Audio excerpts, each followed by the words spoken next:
Сердечно поздравляю вас с этим особенным днем в истории нашей страны, Днем Победы. Она ковалась на фронтах, в кровопролитных битвах, глубоко в тылу, благодаря самоотверженному труду всего народа. Героизм наших земляков изложен на страницах книг, воспет в стихах и песнях. Имена Төлегена Тохтарова, Владимира Мызы, Касыма Кайсенова, Изгута Айтыкова и многих других героев носят населенные пункты, улицы, школы нашей страны. Бүгінгі мерекеде баршаңызға зор денсаулық, амандық және бейбіт өмір тілеймін. С праздником Великой Победы!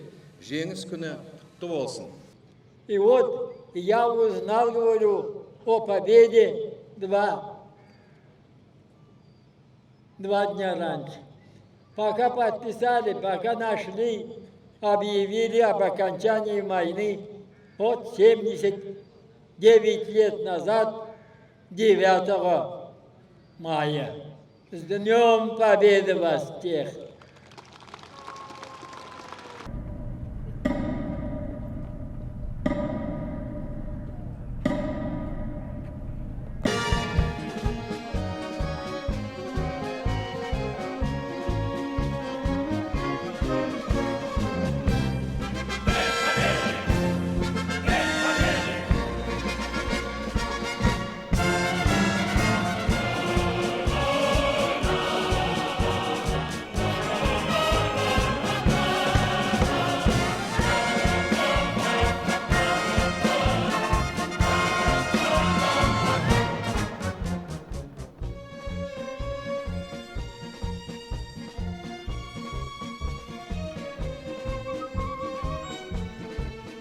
Anne aman da su Ой, раскидывает, медсестра эта военная.